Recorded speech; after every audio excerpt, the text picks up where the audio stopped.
Anaci Padova, patrimonio di storie ed esperienza nella gestione condominiale, da sempre impegnata in corsi formativi agli associati e nel promuovere contatti diretti con le istituzioni e i cittadini. L'amministratore Anaci, il miglior investimento dopo la tua casa. In collaborazione con AF Energia, gas naturale ed energia elettrica.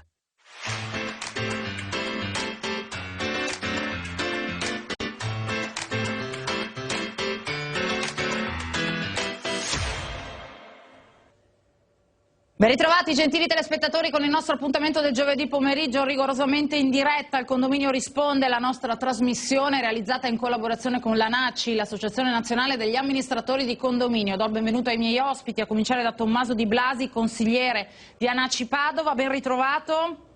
Buonasera. E buonasera anche a Davide Peron, delegato del Consiglio Nazionale di ANACI. Buonasera. È collegato con noi da Salerno, come sapete ogni giovedì abbiamo anche un collegamento esterno, Gianni Masullo, componente della Giunta Nazionale ANACI. Benvenuto. Grazie e buonasera a voi. Eccoci qua, allora oggi parliamo in particolare di recupero crediti, ovviamente i protagonisti siete soprattutto voi da casa, il numero per intervenire lo leggete in sovraimpressione 049 744 1313 e potete porre qualunque tipo di domanda sulla vita di condominio, sul famigerato benedetto, non si sa, non si è ben capito, bonus 110, ne parleremo ovviamente, però oggi noi iniziamo con un tema che ovviamente insomma a seconda delle domande che poi ci arriveranno interromperemo e riprenderemo. Iniziamo con il recupero crediti. Comincio da lei, Tommaso Di Blasi, che insomma è sempre un tema un po' delicato. Sì, è molto delicato. Allora, un amministratore, dal mio punto di vista, è sempre imbarazzato a fare un decreto ingiuntivo per recuperare una morosità condominiale, in quanto è antipatica la cosa, però ultimamente ci sono molte di queste situazioni difficili, un po' per la situazione, e quindi si è quasi costretti a intervenire. Nel nostro caso per fortuna ne abbiamo pochi, quindi va tutto bene e in più oramai con tutte queste problematiche che ci sono gli studi devono anche essere abbastanza strutturati proprio per portare avanti tutti questi decreti ingiuntivi e per poi soddisfare anche tutti i fornitori che per i vari pagamenti che ci saranno durante il corso dell'anno. Ecco, la problematica si viene a creare soprattutto quando c'è magari un rapporto proprietario-inquilino che magari non funziona, l'inquilino non paga, dopo le spese allora le deve pagare il proprietario, dopo c'è il recupero delle spese, però anche credo che, Davide Perro mi corregga se sbaglio, il problema sia anche legato al fatto che magari vengono fatti dei lavori nelle parti comuni e non tutti saldano la quota di spettanza, no, di questi lavori. Allora, parliamo ovviamente di parti comuni perché l'amministratore di quello si può occupare, non di quello che viene effettuato all'interno di ogni singola unità abitativa. Allora, le casistiche sono sempre le più disparate, nel senso che appunto c'è chi è in arretrato con le spese ordinarie, chi si trova in difficoltà con le spese straordinarie. Molto spesso capita che le persone che magari hanno delle difficoltà oggettive poi anche parlando con l'amministratore trovino una combinazione magari per un pagamento dilazionato e si riesca a fare fronte a queste difficoltà. Viceversa, se c'è magari qualcuno di un po' più furbo, allora diventa veramente più difficile e anche più scomodo, come si diceva poco fa, la questione del recupero. Dunque, per fare un'introduzione rapidissima, ci si ritrova a dover annualmente convocare l'Assemblea per l'approvazione del rendiconto con il preventivo e lì si vede alle volte maturare una morosità che parte pian piano e va crescendo. Chiaramente sta all'amministratore, è un suo compito attivarsi per il recupero di queste somme che non vengono corrisposte. Allora si parte tendenzialmente in maniera delicata, magari con una telefonata o altro, certe volte si è costretti appunto a esperire altre strade. Sono molto antipatiche e soprattutto lunghe, è questo il tema fondamentale, e in un momento come questo in cui ci sono delle difficoltà diffuse, e partendo dal presupposto che è giusto che chi lavora presso il condominio eccetera venga pagato in tempi celeri, però adesso si acuiscono le difficoltà e quindi è necessario cercare di sopperire a queste mancanze con la maggiore velocità possibile, che però alle volte non è proprio alla portata di mano.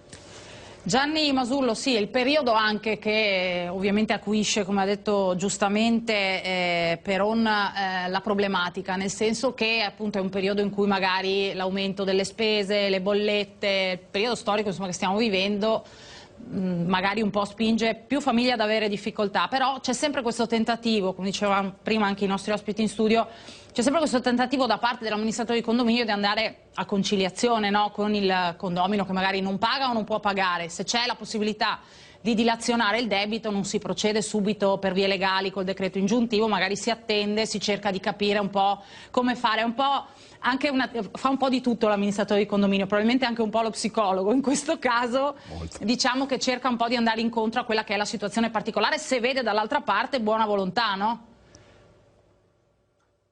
Ma intanto sì, è un momento difficile, i dati tra l'altro nazionali parlano di una morosità consolidatasi intorno tra il 30 e il 40% sulle quote, il che va anche detto che crea non pochi problemi di gestione all'amministratore e alla compagine condominiale in genere.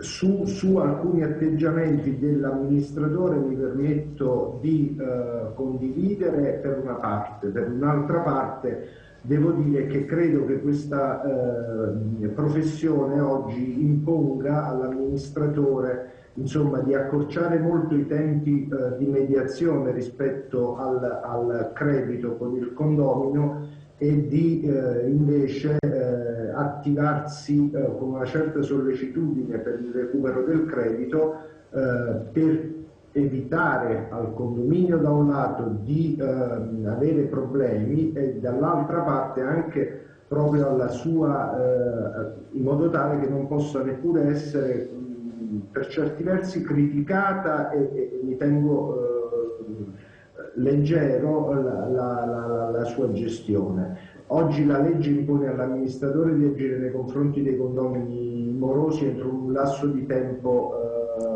preciso e credo che l'amministratore professionista oggi, con tutto il disappunto o il dispiacere o il disagio, come diceva chi mi ha preceduto, comunque deve poi attivarsi prontamente per il recupero del credito. Mi permetta di dirle anche una cosa, certo, che è passata e volevo essere anche chiaro su questa cosa. Sì. Non compete all'amministratore dilazionare il pagamento delle quote condominiali, al limite può farsi portavoce, sì, delle esigenze particolari di un condomino e sottoporle all'attenzione dell'assemblea, ma consiglierei agli amministratori di non prendere decisioni in autonomia su questo senso, certo, o in questo senso quanto informare il condominio e sicuramente verrà apprezzato a maggior ragione anche il ruolo, come diceva giustamente lei, sociale dell'amministratore.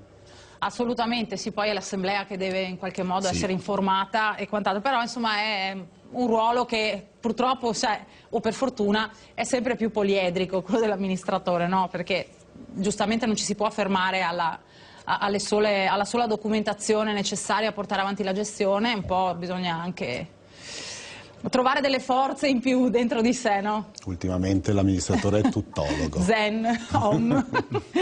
Allora, cominciamo a parlare di recupero crediti entrando nel dettaglio di qualche domanda che ci è arrivata. Allora, dopo quanti anni si prescrivono le quote condominiali? Quote condominiali, un amministratore non dovrebbe mai arrivare a far prescrivere intanto un debito condominiale, in quanto, come diceva appunto l'avvocato prima, con la nuova riforma sul condominio del 2012 l'amministratore entro i 6 mesi deve agire nei confronti di un moroso. Quindi poi per quanto riguarda... come tempo massimo cosa sono? 6? Allora, 5 anni credo. Il discorso è che chiaramente ci può essere cioè ci sono due aspetti diversi. Un conto è un'eventuale prescrizione di crediti vantati da fornitori nei confronti del condominio, certo. E un conto invece è il saldo che alla fine ha un condomino all'interno di un condominio.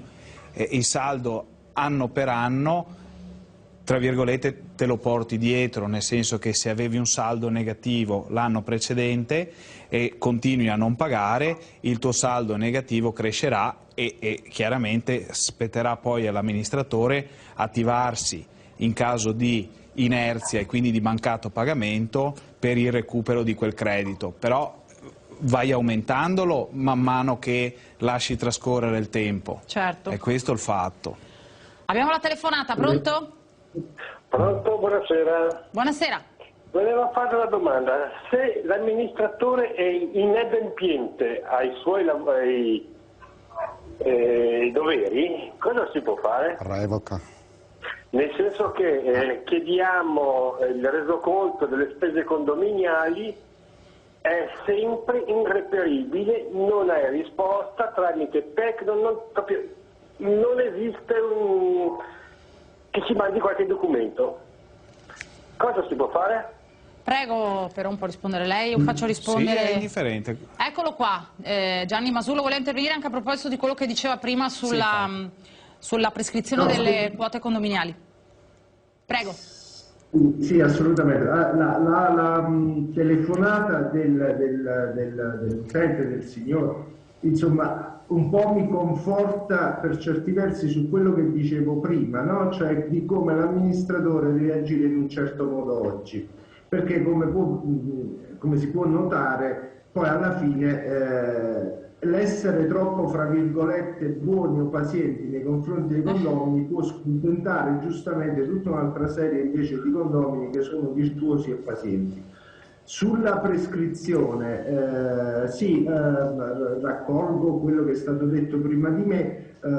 Sono due tipi di prescrizione, quella verso il condominio e quella invece del condominio verso i condomini. Verso il condominio normalmente sottostà a quello che sono i termini di legge di prescrizione ordinaria, perché si basa per lo più nel momento in cui abbiamo su contratti di appalto, di servizi eccetera, vige la prescrizione decennale. Mentre sulle quote ordinarie c'è una prescrizione, invece in questo caso mi riferisco al credito del condominio nei confronti dei condomini morosi, quinquennale, è stata spiegata basandosi sulla periodicità delle quote, per cui questo credito sostanzialmente si prescrive decorsi 5 anni dal momento in cui questo era esigibile. Giustamente diceva chi mi ha preceduto che di anno in anno viene riportato. Solitamente l'approvazione nel bilancio della spesa precedente con la nuova spesa fa sì che anche il riconoscimento dell'assemblea dell'anno precedente sostanzialmente mira un po' ad interrompere questo termine di prescrizione.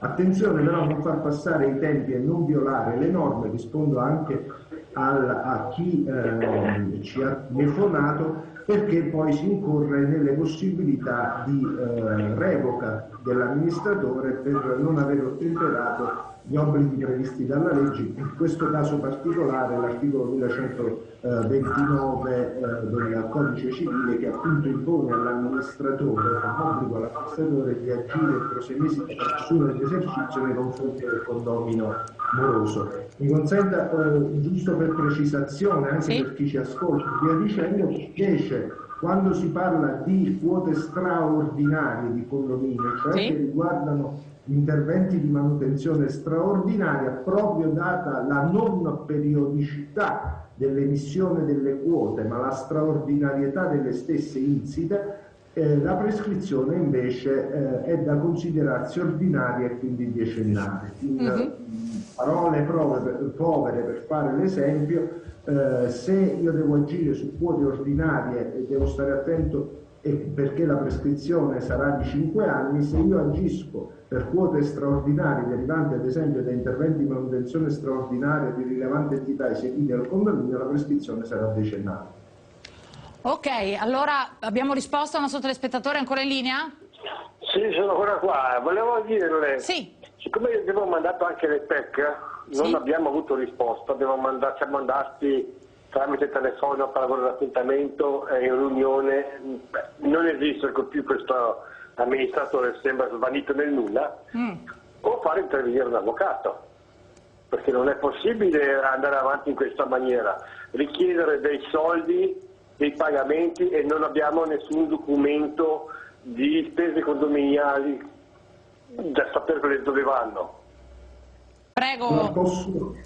Posso dire una cosa, suggerire una cosa al signore che è menzionato, che è anche un modo, da un lato, per io raccolgo, mi perdoni, ma quello che ascolto mi sembra addirittura di irrepetibilità di questo amministratore, di mancato riscontro a comunicazione via dicendo.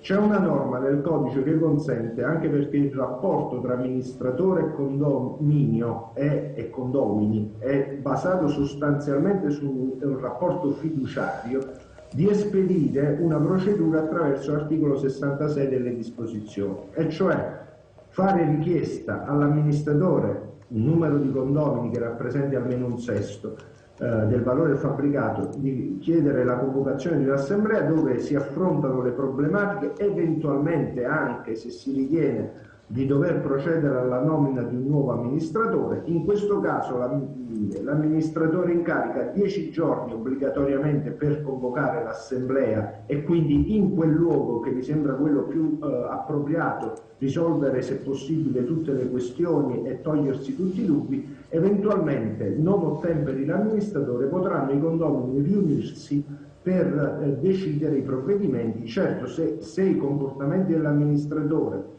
sono dei comportamenti che lasciano adito a dubbi sulla gestione, sulla sua correttezza e via dicendo, si potrà anche prendere in considerazione di agire in diverso modo e in altre sedi.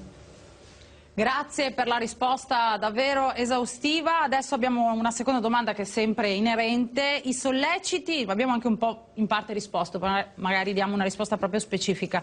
I solleciti e le intimazioni notificati con raccomandata con ricevuta di ritorno interrompono i tempi di prescrizione? No? Sì? Allora. Aspetti che faccio rispondere Tommaso Di Blasio. Scusi.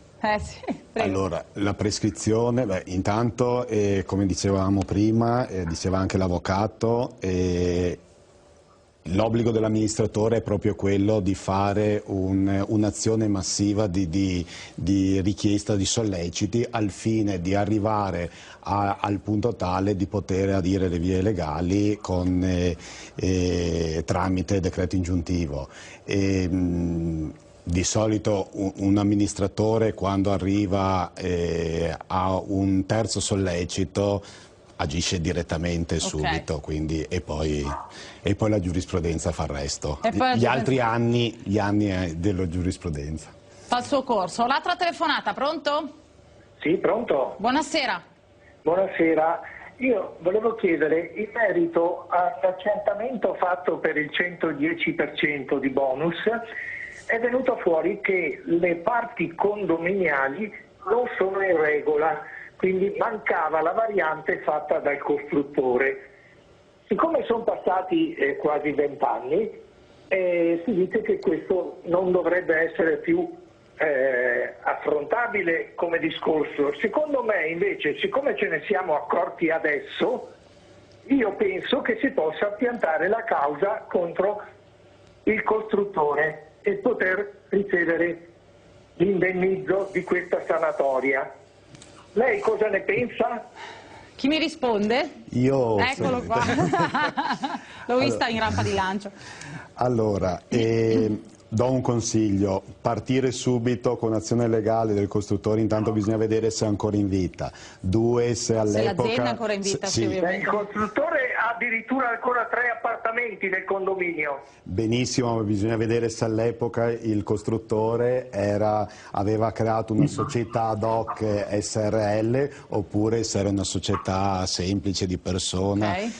E io consiglio comunque, dopo tutti questi anni, di fare sicuramente una scienza sanatoria che è sicuramente più economica di una causa legale che andrebbe avanti per anni e non ottenendo il risultato finale. Quindi insomma suggerisce di non andare per vie legali col costruttore, perché ci sarebbero troppi anni da aspettare. Anche verificare intanto la solidità del costruttore e quant'altro, però la forma più semplice è quella di una scienza sanatoria che in questo momento anche i comuni sono anche più propensi a fare, insomma. Sì.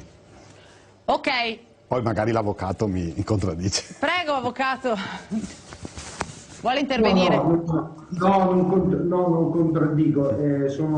Queste sono questioni che poi andrebbero viste, le dico, e qui mi dispiace anche perché su certe cose i mezzi di informazione bisogna essere chiari, perché altrimenti si corre il rischio di dire cose non esatte, e non vorrei essere proprio io causa di cattiva informazione di questa emittente, per cui andrebbero viste le documentazioni innanzitutto, certo, e capito anche, e valutata anche più in generale la conoscenza o l'effettiva conoscenza del problema e via dicendo, tenendo in conto che per ogni azione nei confronti di qualcuno c'è un termine di prescrizione.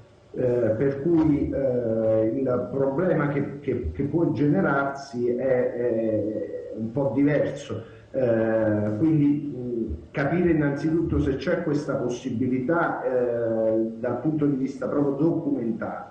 Dall'altro, come diceva il collega, è importante invece sistemare le cose